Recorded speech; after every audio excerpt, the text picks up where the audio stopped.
ఇప్పుడు నేను ఒక విషయం చెప్తాను, చాలా జాగ్రత్తగా ఉండండి. ఇది ఏంటంటే, ఇది సిఎన్ఎన్లో నిన్న ఆఫ్టర్నూన్ పబ్లిష్ అయిన article. Vance called, so America vice president JD Vance అనమాట, called Indian prime minister to encourage ceasefire talks after receiving alarming intelligence sources. అంటే సోర్సెస్ ప్రకారం జేడీ వ్యాన్స్ గారికి ఒక అలార్మింగ్, అంటే ఒక హై ఎండ్ ఇంటెలిజెన్స్ ఒకటి, అంటే ఒక సమాచారం వచ్చింది ఆయనకి. సో దానివల్ల ఆయన ప్రైమ్ మినిస్టర్ మోడీ గారికి కాల్ చేసి సీజ్ ఫైర్ కోసం పాజిటివ్గా రెస్పాండ్ అవ్వండి అని ప్రపోజ్ చేసినట్టు వచ్చింది. సో ఏంటి ఆ సమాచారం? ఎందుకు అమెరికా కంగారు పడింది? అసలు ఎందుకు అమెరికా ఇన్వాల్వ్ అయింది? ట్రంప్ తాత ఎక్స్ట్రాలే. అసలు ట్రంప్ తాతను మన ఎన్ని లేవు, దాని గురించి కూడా క్లియర్ చెప్తాను. బట్ ఏం జరిగి ఉంటుంది అన్నది చాలా క్లియర్గా చెప్తాను. నిన్న మన డీజీఎం వాళ్ళది ఒక ప్రెస్ కాన్ఫరెన్స్ జరిగింది. మన వాళ్ళు ఎగ్జాక్ట్గా ఏం చేశారన్నది విత్ ప్రూఫ్స్, ముందు ఎలా ఉంది ఇప్పుడు ఎలా అయిందని చెప్పి, ఎలాంటి అటాక్స్ చేశారు, ఏంటి ఎంత ప్రిసైజ్గా చేశారు అని చెప్పి విత్ ప్రూఫ్స్ ప్రజెంట్ చేశారు. జస్ట్ నాట్ లైక్ పాకిస్తాన్ వాళ్ళలాగా సోషల్ మీడియాలో ఉంది చూసుకుంటానో, లేదంటే నోటికొచ్చిన మాటలో. వాళ్ళు ఎంత దరిద్రం అంటే, పాకిస్తాన్ వాళ్ళది కూడా చూశాను అనమాట నేను. ఆస్తక్ అని చెప్పి మనకు ఒక ఛానల్ ఉంది, నేషనల్ మీడియా ఛానల్. అందులో వాళ్ళు పాకిస్తాన్ తగలడిపోతుంది, పాకిస్తాన్ అక్కడ డ్యామేజ్ జరిగిందని చెప్పుకుంటే, పాకిస్తాన్ అనే వర్డ్ని కట్ చేసేసుకొని వాళ్ళ ఛానల్లో ఇండియాలో మేము చేసిన డ్యామేజ్ గురించి చెప్పుకున్నారని నేర్చుకున్నారు. అంత దరిద్రులు వాళ్ళు. సో ఒకటే ఒక ప్రాబ్లం ఏమైందంటే, మనకి అప్పర్ హ్యాండ్ ఉన్నా మనం ఎందుకు సీజ్ఫైర్కు, అంటే మనం సీజ్ఫైర్కి ఒప్పుకున్నాం అన్నది బలంగా వెళ్ళిపోయింది. బట్ దాని వెనకాల చాలా కారణాలు ఉన్నాయో అని అనిపిస్తుంది. నేను చాలా డిసప్పాయింట్మెంట్ ఫీల్ అయ్యా, ఎందుకు మనం సీజ్ఫైర్ ఒప్పుకున్నాము, అసలు మనది అప్పర్ హ్యాండ్ ఉంటే అని చెప్పి. బట్ నేను కూడా నా లాస్ట్ వీడియోలో చెప్పాను, ఇది 2 న్యూక్లియర్ పవర్ ఉన్న నేషన్స్ అని చెప్పి. సో దానివల్ల అయి ఉంటుందని చెప్పి నేను గెస్ చేశాను. సో అది మీకు క్లియర్గా ఇప్పుడు చెప్తే, అంటే ఇది అఫీషియల్గా వచ్చిన ఇన్ఫర్మేషన్ కాదు, అన్ని డాట్స్ మనం కలెక్ట్ చేసుకుంటే ఎవరికైనా అర్థమయ్యే విషయం ఇది. చాలా క్లియర్గా చెప్తాను, ఎక్కడ మనం తప్పు చేసాం కూడా చెప్తాను. సో మ్యాటర్ ఏంటంటే, నిన్న మన డీజీఎం వాళ్ళది ఎయిర్ మార్షల్ కానీ లేదా నేవీ మార్షల్ కానీ అందరూ కలిపి ఒక ప్రెస్ కాన్ఫరెన్స్ పెట్టారు. అసలు ఫస్ట్ ఒక వీడియో ప్లే చేశారు. ఎంతమంది చూసారు తెలియదు కానీ, శివతాండవంతో స్టార్ట్ చేశారు దాన్ని. శివతాండవం మ్యూజిక్ వస్తుంది, వెనకాల క్లిప్స్, ఇప్పటివరకు మన మీద జరిగిన అటాక్స్, మనం దానికి ఎలా రెస్పాండ్ అయ్యాం, అన్నిటికన్నా ముఖ్యంగా ఆపరేషన్ సింధూర్ కోసం ఆ విజువల్స్, ఆ శివతాండవం చూస్తే గూస్ బంప్స్. సో అలా వాళ్ళు ప్రెస్ కాన్ఫరెన్స్ స్టార్ట్ చేశారనమాట. సో దాని తర్వాత వాళ్ళు ఆపరేషన్ సింధూర్ కోసం ఎక్స్ప్లెయిన్ చేశారు. 9 ప్లేసెస్ని ఎలా అటాక్ చేశారు, ఏంటి, ఎంత ప్రిసైజ్గా అటాక్ చేశారు. పాకిస్తాన్ వాళ్ళు చెప్తున్నట్టు అది పబ్లిక్ నివసించే ప్రాంతాలు కాదు, అందులో టెర్రరిస్ట్ యాక్టివిటీస్, టెర్రర్కి సంబంధించిన ట్రైనింగ్స్ కానీ ఇవే జరుగుతాయి, వారికి సంబంధించి చెప్పి. దీన్ని స్కై న్యూస్ కూడా కన్ఫర్మ్ చేసింది. ఈ పాకిస్తాన్లో ఎక్కువ టిక్ టాక్లు ఇవన్నీ వాడుతూ ఉంటారు. సో అందులో వచ్చిన క్లిప్స్ అన్ని గ్యాదర్ చేసి వాళ్ళు ఈవెన్ విజిట్ చేసి కొంతమంది, సో ఎంత ప్రిసైజ్గా, అంటే వాళ్ళు చెప్తున్నారు ఇంటర్నేషనల్ మీడియా, ఎంత ప్రిసైజ్గా ఇండియా పక్కన స్ట్రక్చర్స్ ఏం దెబ్బతినకుండా టార్గెటెడ్ స్ట్రక్చర్స్ ఎలా చేశారు, అండ్ లోకల్స్ ప్రకారం అవి ఎలాంటి, అక్కడ ఎవరు ఉన్నారు, అంతెందుకు చనిపోయిన వాళ్ళకి ఎవరు అంత్యక్రియలు చేశారు, ఎంతమంది ఆర్మీ పాల్గొన్నారు, అందులో చనిపోయిన వాళ్ళ బాడీస్ మీద, అంటే టెర్రరిస్టులను తెలిసినా కూడా వాళ్ళ మీద పాకిస్తాన్ ఫ్లాగ్స్ కప్పడం కానీ మొత్తం ప్రపంచం మొత్తం చూసింది. సో 9కి 9 ప్లేసెస్, పాకిస్తాన్లో 4, ఆక్యుపైడ్ కాశ్మీర్లో 5 ప్లేసెస్ ఏవైతే జరుగుతున్నాయో వాటి మీద అటాక్స్, దాని గురించి వివరించారు. సో ఎలా చేశారు, అంత ప్రెసెస్ చేశారు. ఈవెన్ స్కై న్యూస్ లాంటిది ఇంటర్నేషనల్ మీడియా ఫాలో అయ్యే వాళ్ళు కూడా ఇది అర్థమైంది. తర్వాత ఆపరేషన్ రిజల్ట్స్ కూడా చెప్పారన్నమాట. ఎస్టిమేషన్ ఆఫ్ ఓవర్ 100 ఉగ్రవాదులు ఎవరైతే ఉన్నారో 100 మందికి పైగా ఉగ్రవాదులను చంపారని చెప్పి, and including high value targets such as Yusuf Azhar, Abdul Malik and Mudassir Ahmed. ఇలాంటి హై ఎండ్ వాల్యూ ఉన్న, అంటే వీళ్ళ ఉగ్రవాదులకు కూడా వాల్యూ, అంటే అంత తీవ్రమైన ఉగ్రవాదులని, అలాంటి వాళ్ళని మట్టి పెట్టాం అని చెప్పి. ఒకటే ఒక బాధ, మసూద్ గడి మిస్ అవటం. అడిగి వేస్తుండే దరిద్రం వదిలిపోయేది. అది మాత్రం మనకి చూడండి. నెక్స్ట్ దీన్ని కన్ఫర్మ్ చేస్తే, పాకిస్తాన్లో కొంతమంది పెట్టిన వీడియోల్లో కూడా ఒక అతను ఇండియా వాళ్ళు 40 మిసైల్స్ ఫైర్ చేశారు లాజికల్గా చెప్పాడు. సో 40 కాదు, ఎన్నో కొన్ని ఫైర్ చేశారు. కాకపోతే ఏంటంటే, ఒక్క మిసైల్ని కూడా పాకిస్తాన్లో ఉన్న ఎయిర్ డిఫెన్స్ సిస్టము ఎందుకు డిటెక్ట్ చేయలేకపోయింది అంటే, 9 ప్లేసెస్ని వాళ్ళు టార్గెట్ చేసి కొడితే 9కి 9 100% స్ట్రైక్ రేట్తో, సక్సెస్ఫుల్ స్ట్రైక్ రేట్తో కొట్టెళ్ళిపోయారు.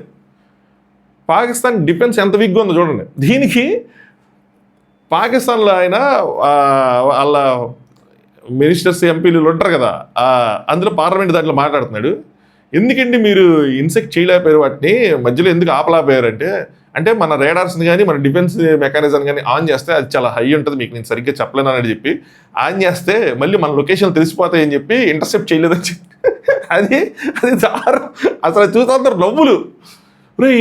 ఎవడురా నిన్ను ఎవడరా ఎన్నుకుంది అని చెప్పి. అంటే వాళ్ళ ప్రజలకి ఇది అర్థం అవ్వాలి, మరి ఎలాంటి వాళ్ళు మీరు ఎన్నుకున్నారని చెప్పి. ఆయన డిఫెన్స్ మినిస్టర్ అనుకుంటే ఆయన మళ్ళీ అదొక ట్విస్ట్. అంత దారుణం. అంటే ఇలాంటి వారి దాంట్లో కూడా నవ్వులు పూయిస్తున్నారు వాళ్ళు. నాకు నవ్వు వస్తుంది ఆయన చెప్తుంటే నాకు నవ్వు వచ్చింది. రే ఎవర్రా నువ్వు, ఏందిరా నువ్వు చెప్తుంది అని చెప్పి. అంటే ఇంటర్సెప్ట్ చేస్తే లొకేషన్ తెలిసిపోద్ది అని చెప్పి ఇంటర్సెప్ట్ చేయకుండా వదిలేశారంట. అంటే మనం ఎన్ని వేస్తే అన్ని వదిలేస్తారు, అలాగే ఇంటర్సెప్ట్ చేయరు వీళ్ళు. సరే, మనం చేసిన అటాక్ ఇది. దానికి రెస్పాండ్ అవుతూ సో పాకిస్తాన్ వాళ్ళు దాన్ని మా ప్రజల మీద మీరు చేసిన దానికి పరిగణించి దీన్ని మేము వారుగా అనుకొని మేము రెస్పాండ్ అవుతున్నాం అని చెప్పి వాళ్ళు తిరిగి అటాక్ చేశారు. వాళ్ళు ఎలా అటాక్ చేశారు? సరే, వాళ్ళ సైడ్ ఎవరైనా న్యాయం ఉందని ఎవరైనా పొరపాటున ఒకళ్ళిద్దరు అంటారేమో వాళ్ళ గురించి చెప్తున్నారు. అంటే అటాక్ చేసి తిరిగి అటాక్ చేస్తారు. అటాక్ చేస్తాను దేని మీద అటాక్ చేయాలి? మిలిటరీ వాళ్ళ మీదకి వెళ్ళాలి, అంతేనా? మనకేమైనా కొన్ని టెర్రరిస్ట్ గ్రూపులు ఉన్నాయి దాని మీద అటాక్ చేయడానికి? లేదే, మనకున్నది మిలిటరీనే. వాళ్ళలాగా మనకి 2-3 లేవు కదా. సరే, వాళ్ళు ఏం చేశారంటే విలేజెస్ మీద, ఈవెన్ హాస్పిటల్స్ మీద, అలాంటి వాటి మీద అటాక్ చేసి దానివల్ల వాళ్ళు చేసిన అటాక్స్ వల్ల కొన్ని ప్రాణాలు అయితే మనం కోల్పోయని చెప్పి ఒప్పుకున్నాను. పోయినాయి కొన్ని ప్రాణాలు. కాకపోతే వాళ్ళు ఎంత రిలెంట్లెస్గా అటాక్ చేశారంటే కంటిన్యూస్ డ్రోన్స్, అన్మాన్డ్ వెహికల్స్, అవి ఎవరిచ్చారో కూడా చెప్తాను దాని గురించి కూడా. సో అలా అటాక్ చేస్తూ ఉన్నారు. దాని తర్వాత మన వాళ్ళు అలా అటాక్ చేశారు. దాన్ని మనం ఎలా ఎదుర్కొన్నాం అన్న విషయం చెప్పారు. కానీ బట్ టెర్రర్ క్యాంప్, అక్కడ ఉన్న టెర్రర్ క్యాంప్స్ని ఎలా బ్లాస్ట్ చేశారు, ఏంటి బాంబ్స్ ఎలా వేశారు, ఎగ్జాక్ట్గా ఎలా పడినాయి, మొత్తం వీడియోలతో సగా విత్ ప్రూఫ్స్ మాట్లాడారు. ముందు ఎలా ఉంది స్ట్రక్చరు, బాంబు ఎలా పడింది, ఎక్కడెక్కడ ఎగ్జాక్ట్గా వేసాము, బాంబు పడిన తర్వాత ఎలా ఉంది స్ట్రక్చర్ అన్నది విత్ ప్రూఫ్స్ మన వాళ్ళు ప్రజెంట్ చేశారు. పాకిస్తాన్ ఇలా ఒక్కడు కూడా ప్రజెంట్ చేయలేకపోయారు. అయితే నెక్స్ట్ ఎయిర్ మార్షల్ భారతి గారు ఆయన మాట్లాడారన్నమాట 8th and 9th అటాక్స్ అన్ని జరిగినాయి అని చెప్పి. సో మనం ఖచ్చితంగా ప్రిసైజ్గా వాళ్ళని అక్కడ ఆ ప్లేసెస్ని అటాక్ చేస్తే వాళ్ళు మాత్రం డ్రోన్స్తో, అన్మాన్డ్ వెహికల్స్తో, సివిలియన్ అండ్ మిలిటరీ ఇన్ఫ్రాస్ట్రక్చర్ రెండింటి మీద విచక్షణరహితంగా ఆ డ్రోన్స్ని వేవ్స్గా పంపిస్తూనే ఉన్నారు. అంటే గ్రూప్ ఆఫ్ డ్రోన్స్ని ఒకేసారి పంపిస్తూనే ఉన్నారు. అయితే మన వాళ్ళు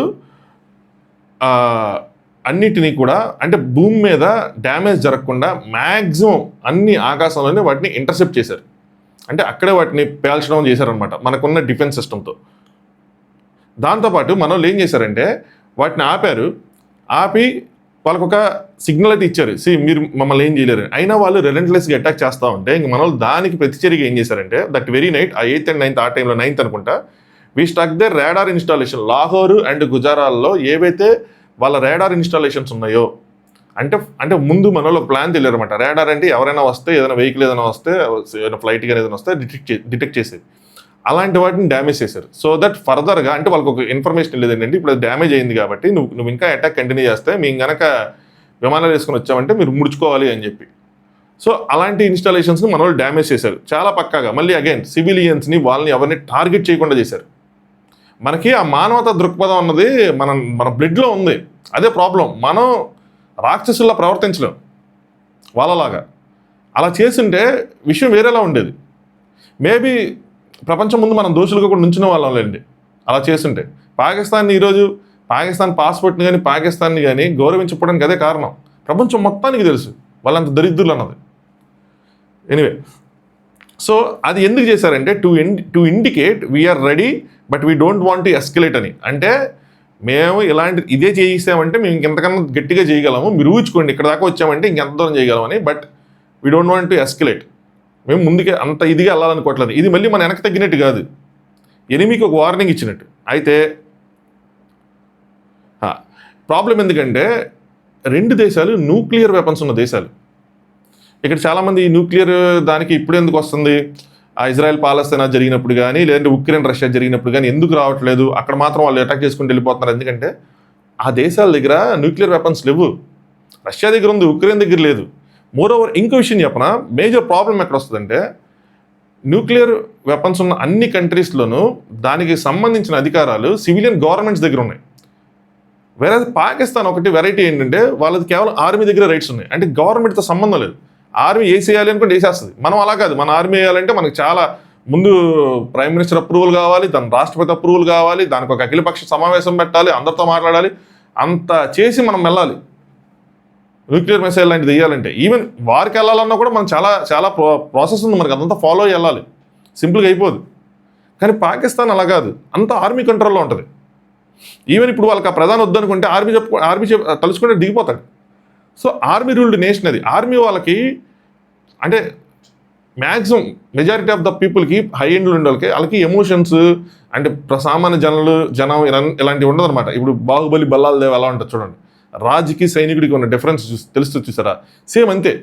వాళ్ళు విచక్షణ జ్ఞానం కోల్పోయి వేసి వేసేస్తారు. సో వాళ్ళకి మనం ఎంత ఎంత చేయగలమని చెప్పాలి, అట్ ద సేమ్ టైం జనాల కోసం కూడా ఆలోచించాలి, బోత్ ద సైడ్స్. సో దాని గురించి ఆగారు. అయితే వాళ్ళు ఆగారా, వాళ్ళకి అర్థమైందో కానీ బట్ వాళ్ళు ప్రూవ్ చేసుకోవాలి ఏంటంటే మనం తగ్గామని అనుకోకూడదని చెప్పి ఇంకా కంటిన్యూగా చేస్తూనే ఉన్నారు అటాక్స్. సో అలా అన్సక్సెస్ఫుల్ అటెంప్ట్ చేస్తూ ఉన్నారు, మిలిటరీ ఇన్ఫ్రాస్ట్రక్చర్ మీద చేస్తూ ఉన్నారు. అలాగే ఎల్ఓసి దగ్గర వైలేట్ చేసేసి అక్కడి నుంచి కాల్పులు చేస్తూ ఉన్నారు. దీనివల్ల మన జవాన్లు కొంతమంది చనిపోవటం ఇదంతా జరిగింది. దాని తర్వాత 9th మే రోజు our cities has mass raid of drones, అంటే ఒక మాస్ వరుసగా వదిలేశారనమాట. డ్రోన్స్ కానీ అన్మ్యాన్డ్ వెహికల్స్ కానీ మొత్తం ఓవరాల్గా 500 పైన డ్రోన్స్తో మన మీద అటాక్ చేశారండి, అన్మ్యాన్డ్ వెహికల్స్ అటాక్ చేశారని చెప్పి టాక్. అయితే యూఏవీస్ కానీ శ్రీనగర్ నుండి నిలయాన అదేదో పేరు ఉంది. సో మొత్తం entire border, across the border. Even వాళ్ళు ఏం చెప్పుకున్నారంటే ఢిల్లీకి కూడా మన డ్రోన్స్ వెళ్ళిపోయినాయని చెప్పుకుంటున్నారు. వాళ్ళు చెప్పుకున్నది నన్ను అరే నేను మిస్ అయ్యారే, నేను ఢిల్లీలో ఉండాల్సింది చూసేవాడిని అనిపించింది.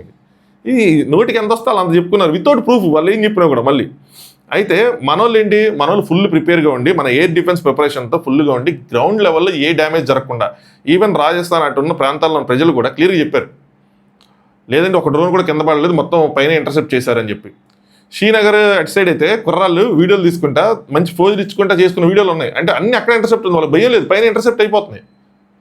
సో S-400 ఇంకొక వీడియోలో చెప్పాను, ప్రీవియస్ వీడియోలో S-400 ఎంత దాని పారికర్ గారు ఎంత తన ప్రాణం పెట్టి తీసుకొచ్చారు దాన్ని, ప్రతిపక్షాలన్నీ ఎదురిస్తున్నా సరే. అదే కాకుండా ఇంకా మనకి చాలా డిఫెన్స్ సిస్టమ్స్ ఉన్నాయి.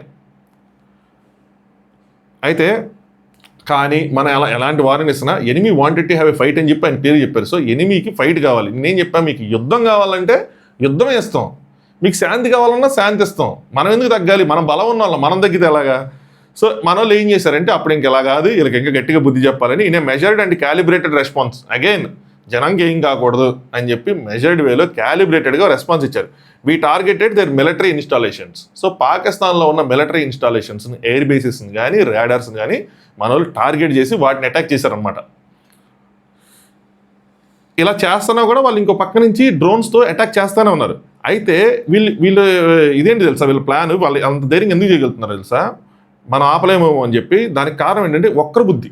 అగైన్ కుక్కలు, పాకిస్తాన్ నక్కలు, ఎదవలు. ఎలా అంటే లాహోర్ నుంచి ఈ డ్రోన్స్ అటాక్ చేస్తున్నారు, at the same time Lahore నుంచి సివిలియన్ ఎయిర్ప్లేన్స్, అంటే మన డొమెస్టిక్ ఎయిర్ప్లేన్స్ ఉంటాయి చూసారా, అలాగనమాట. అంటే జనాలు, సివిలియన్ ఎయిర్ప్లేన్స్ అంటే జనాలు ఎక్కే ఏరోప్లేన్స్, వాటిని బోత్ పాకిస్తాన్ చెందినవి, ఇంటర్నేషనల్ చెందినవి లాహోర్ నుంచి ఆపరేట్ చేస్తున్నారు. అంటే ఎలా అంటే అది ప్రపంచం మొత్తం ముందు మనల్ని దోషిగా నుంచోబెట్టాలని సేమ్ ప్లేస్ నుంచి డ్రోన్స్ని వదులుతా మన మీదకి యుద్ధానికి, సేమ్ ప్లేస్ నుంచి పౌర విమానాలని పంపిస్తా.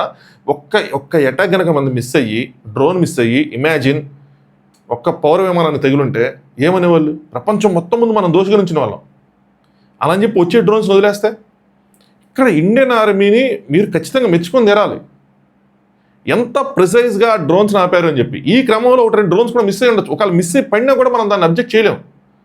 ఎందుకంటే ఎనిమి పౌర విమానాలు, ప్రజలు ప్రయాణించే విమానాలను అడ్డం పెట్టుకొని డ్రోన్స్తో ఇచ్చాడు. అది వాళ్ళ ప్రకారం అదొక స్ట్రాటజీ.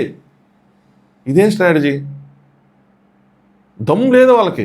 మీరు ఇది అర్థం చేసుకోండి, ఎంత దొంగన డాష్గాళ్ళని కొన్నిసార్లు వస్తూ ఉంటాయి.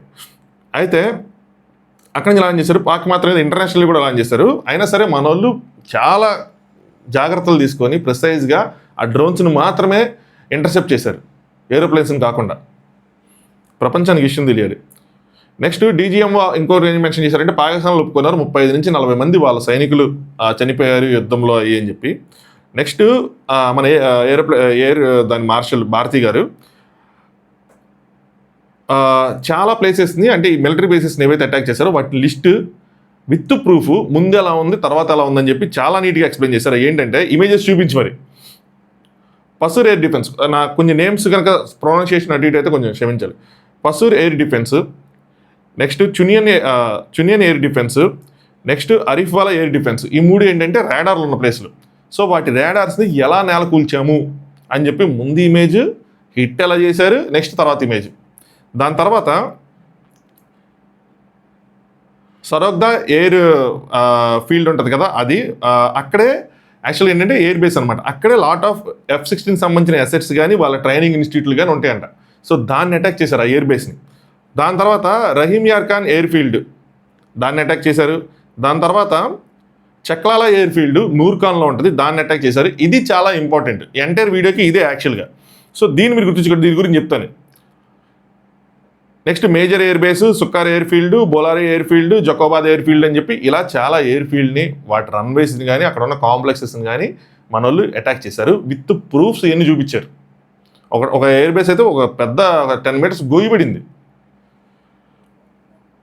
సో వాళ్ళు ఏదైతే రిలెంట్లెస్గా అటాక్ చేశారో డ్రోన్స్తో, దానికి నో చాయిస్ లేకపోవడం వల్ల రిటాలియేషన్ కోసం అటాక్ చేస్తాం. బట్ స్టిల్ క్యాలిబ్రేటెడ్గా కొట్టామని చెప్పి నీట్గా పెట్టారు వర్డ్స్ కూడా, క్యాలిబ్రేటెడ్గా కొట్టామని చెప్పి. అయితే ఇప్పుడు మెయిన్ పాయింట్ ఏంటంటే, ఏదైతే ఈ నూర్ఖాన్ ఉందో, చక్లాల ఎయిర్ ఫీల్డ్ నూర్ఖాన్లో, ఇక్కడే పాకిస్తాన్కి సంబంధించిన న్యూక్లియర్ కమాండ్ బేస్ ఉందని, ఇక్కడ కమాండ్ బేస్ ఉందని కొంతమంది, లేదు న్యూక్లియర్ వెపన్స్ ఉన్నాయేమో అని కొంతమంది.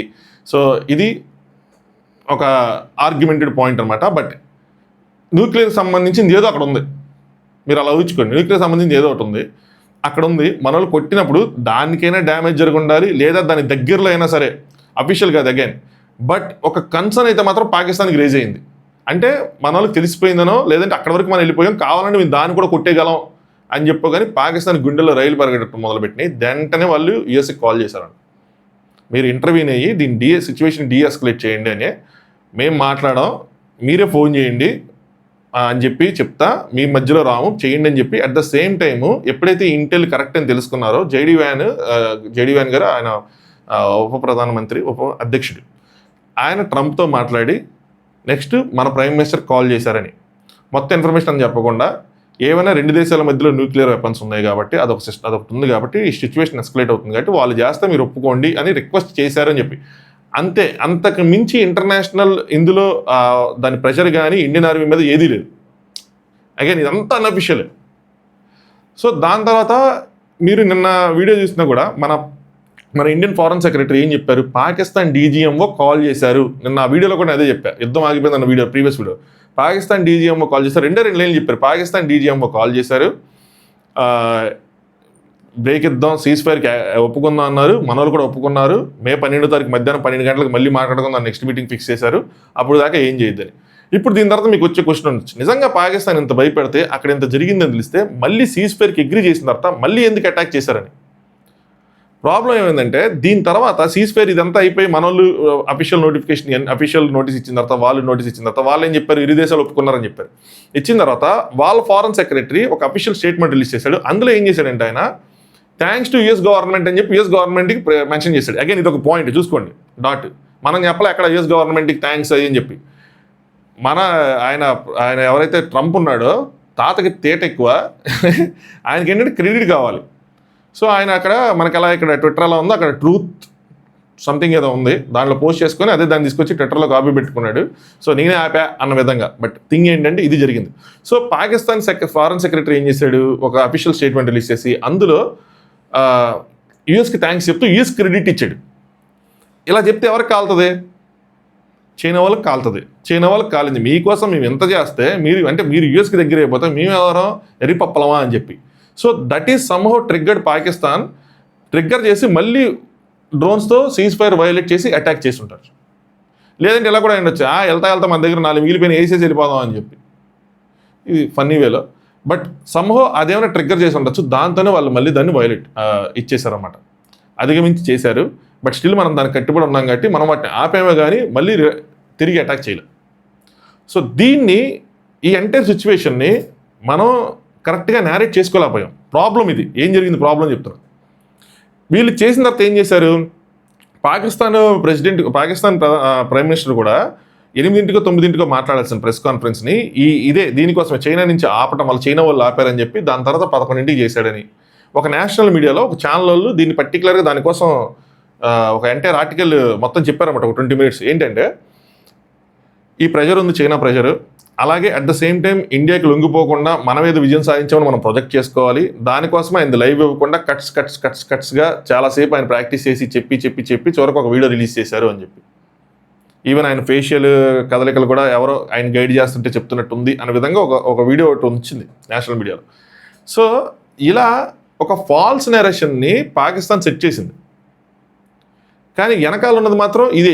ఇప్పుడు ఇంటర్నేషనల్ మీడియా మొత్తంలో ఉన్న ఇదేంటంటే ఈ నూర్ఖాన్ అనేది ఎయిర్ బేస్ ఎక్కడైతే ఉందో అక్కడి నుంచి రేడియో యాక్టివ్ వస్తుందని చెప్పి దానికోసం దాన్ని డిటెక్ట్ చేయడానికి కొన్ని మిషన్స్ వెళ్ళినాయి అని చెప్పి, కొన్ని ఫ్లైట్స్ వెళ్ళినాయి, అది దాని మీద వర్క్ జరుగుతుందని చెప్పి చాలా అంటే చాలా అన్అఫిషియల్ టాక్స్ ట్విట్టర్లో కానీ ఎక్కడ కానీ. ఇది కనుక నిజమైతే పాకిస్తాన్ ఇన్ రియల్ డేంజర్. వాళ్ళు అది నేనైతే మాత్రం మనం గెలాలి అని అన్నదానికన్నా కూడా అది అలాంటిది అవ్వకూడదనే కోరుకుంటున్నా. ఎందుకంటే మనం గెలాలి, బట్ వాట్ కాస్ట్ అన్నది కూడా. సో లెట్స్ సీ ఏమవుతుంది ఏంటి అని చెప్పి. బట్ పాకిస్తాన్ అన్న దానికి ఒక బుద్ధి వచ్చి ఉండాలి ఈ పాటికైనా, రాకపోతే ఏం చేయలేదు. పాకిస్తాన్ ప్రాబ్లం ఏంటంటే పూర్తిగా అప్పుల్లో ఉండిపోయారు. చైనా లాంటి దేశం ఏం చెప్తే చేయాల్సిందే, అంతకుమించి వాళ్ళకి ఇంకో ఇది లేదు. సో వాళ్ళ అధికారులు కానీ వాళ్ళ ఆర్మీ కానీ మొత్తం పిలక మొత్తం చైనా చేతిలో ఉంది. ప్రజలకు రియలైజేషన్ ఉండాలి. ప్రజలు వాళ్ళు ఎలా ఉన్నారంటే వాళ్ళ ప్రధానమంత్రి చెప్పాడని మన మీద యుద్ధంలో గెలిచాం అని ఆయన చెప్పుకోవటం వల్ల, ఫాల్స్ నెరేషన్ సెట్ చేయడం వల్ల వాళ్ళు గెలిచాం అనుకున్నారు. కానీ ఒక్కటైనా సరే వాళ్ళు ఏం ప్రూఫ్లు పెట్టారు, మనకి ఎంత డ్యామేజ్ జరిగింది ఏంటి అనేది వాళ్ళు అక్కడ చూపించుకోలేకపోయారు. ఎంతసేపు మన మీడియాలో చూడండి, లేదా సోషల్ మీడియాలో చూడండి అన్నారు. సోషల్ మీడియా అన్ని ఓల్డ్ వీడియోలు, ఎక్కడెక్కడ వీడియోలో గాంజావి పాలస్తీనా ఏ వీడియోలు. ఈవెన్ మన వాళ్ళు కూడా అలాంటివి వేసుకున్నారు, నేను దాన్ని డినై చేయను. కానీ మన డీజీఎం వాళ్ళు ఎప్పుడైతే ప్రెస్ కాన్ఫరెన్స్ పెట్టి చూపించారో దాన్ని అగ్రీ చేయాలి కదా ఎవరైనా. అంత లెవెల్లో ఎవరు అవదాడేస్తారు, నీట్గా చూపించాడు ఆయన ముందు ఎలా ఉంది వెనకాల ఉందన్నది.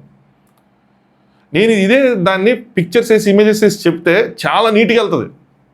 But due to time constraint and మన దగ్గర అంత బడ్జెట్ లేదు, టైం లేదు. So not a full time YouTuber కదా. ఈరోజు కూడా I have some work, software engineer గట్ట వర్క్ పెట్టుకుంటే ఇదంతా ఇన్ఫర్మేషన్ గ్యాదర్ చేసేప్పటికి 3-4 hours పట్టింది. ఎనీవే, సో ఇప్పుడు మనం ఎక్కడ ప్రాబ్లం అయిందంటే మన ప్రైమ్ మినిస్టర్ మోదీ గారు రంగంలో దిగి మనం చేసిన అచీవ్మెంట్స్ని, ఎందుకంటే డీజీఎం వాళ్ళు మాట్లాడితే ఒకలా ఉంటుంది, టెక్నికల్ లాంగ్వేజ్ ఎక్కువ ఉంటుంది, జనంలోకి వెళ్ళడానికి చాలా టైం పెట్టేస్తుంది.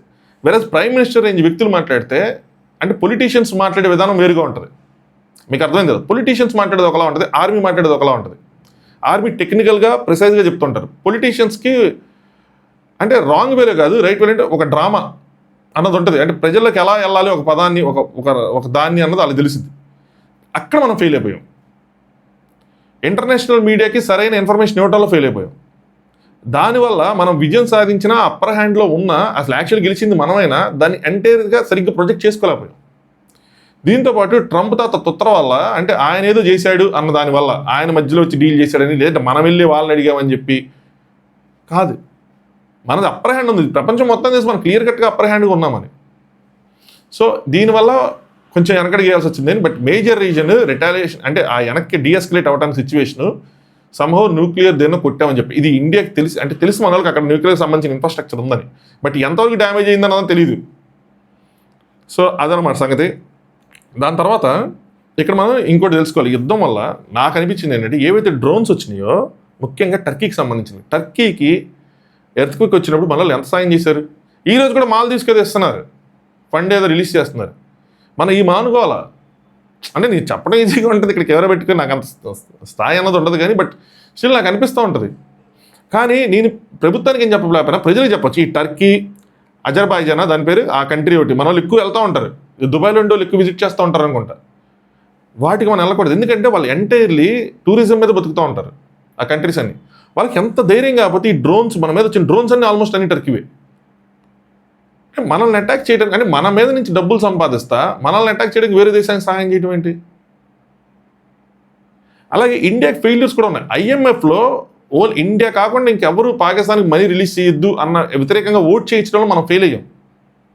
అంటే మన ఫారెన్ కంట్రీ సంబంధాలు ఎలా ఉన్నది కూడా మనం చూసుకోవాలి. మనకి చాలా విషయాలు తెలుస్తాయి ఇందులో. బట్ ఒక విషయంలో సక్సెస్ ఏంటో తెలుసా? ఇస్లామిక్ కోఆపరేషన్ ఆర్గనైజేషన్ అని ఒకటి ఉంటుంది, 57 కంట్రీస్ అందులో సభ్యులుగా ఉంటారు. వాళ్ళు ఎవరు పాకిస్తాన్కి సపోర్ట్ చేయమన్నారు. అందులో మళ్ళీ మనం సక్సెస్ అయ్యాం. ఫెయిల్యూర్స్ ఎలా మాట్లాడతాం, సక్సెస్ కూడా అలా మాట్లాడాలి. జయశంకర్ గారిది ఇది. అయితే సౌదీ కానీ మలేషియా కానీ అట్ ద సేమ్ టైం ఇండియాకి సపోర్ట్ చేస్తాయన్నారు. ఈవెన్ యుఏఈ అయితే వాళ్ళ పాకిస్తాన్ సూపర్ లీగ్ ఏదో జరుగుతుంది కదా, వాళ్ళ మ్యాచెస్ నేను పెడతామంటే దుబ్బేమన్నారు, ఒప్పుకోవాలా. సో అది వాళ్ళ సిచ్యువేషన్. ఓన్లీ ఇండియా కోసం, ఇండియా ఎక్కడైతే మేజర్ పవర్గా ఎదిగిపోయిద్దేమో అని చెప్పి. చైనా అయితే ఖచ్చితంగా మన ఎనిమీ అవ్వ, అది మాత్రం 100%. యూఎస్ కూడా there is a chance, use chance. అంటే వాళ్ళు సపోర్ట్ చేస్తున్నారని సపోర్ట్ అంత కంప్లీట్గా రావట్లా. ఎప్పుడైతే నిజంగా వాళ్ళు సపోర్ట్ చేస్తే, ఎప్పుడైతే సీజ్ ఫైర్ వయలేషన్ అయిందో ఇమీడియట్గా ఇన్వాల్వ్ అవ్వాలి కదా. సో లేదు. సో మన గవర్నమెంట్ కానీ మన కంట్రీ పీపుల్ కానీ ఈ 2 దేశాలని నమ్మటం కానీ, అంటే మన వాళ్ళు చాలామంది యూఎస్లో ఉన్నారు కానీ, బట్ వాళ్ళకి తెలుసు ట్రంప్ తాత ఎంత ఇచ్చేస్తాడని చెప్పి. ఎనివే, సో ఇది ఓవరాల్గా జరిగింది. దీని మీద ఫర్దర్ అప్డేట్స్ మనకు తెలుస్తాయి, తెలియకుండా కూడా తొక్కేయచ్చు ఆ న్యూక్లియర్ రేడియో యాక్టివిటీకి సంబంధించింది మాత్రం. బట్ జరిగింది ఇది మన అప్పర్ హ్యాండ్లో ఉన్నాం. అక్కడ ఏదో జరిగింది అని చెప్పి ఒక సీక్రెట్ అంటే హై లెవెల్ ఇంటెల్ రావటం వల్ల వెనక్కి తగ్గుంటారు అని చెప్పి. సో ఈరోజు 12కి DGM మీటింగ్ ఉంది. దాని తర్వాత వాళ్ళు ఏం డిసైడ్ చేస్తారు. అయితే మనకు కొన్ని విషయాలు మాత్రం వెనక్కి తగ్గకూడదు అనుకుంటున్నారు, ముఖ్యంగా Sindhu water treaty. So further details వచ్చినప్పుడు మళ్ళీ నేను ఇంకో వీడియో చేస్తాను. నా రిక్వెస్ట్ ఏంటంటే వీడియోని ఖచ్చితంగా లైక్ చేయండి, so that it reaches to many people. అలాగే మీ ఫ్రెండ్స్ ఎవరైనా ఉంటే వాళ్ళకి షేర్ చేయండి. మీకు కరెక్ట్ అనిపిస్తే నేను చెప్పింది ఆ డాట్స్ అన్ని కనెక్ట్ చేసినప్పుడు మీకు కరెక్ట్ అనిపిస్తే ఖచ్చితంగా మీ ఫ్రెండ్స్కి షేర్ చేయండి. ఇంకా బాగా నచ్చితే ఖచ్చితంగా సబ్స్క్రైబ్ చేసుకోండి. Thanks for watching Anand views.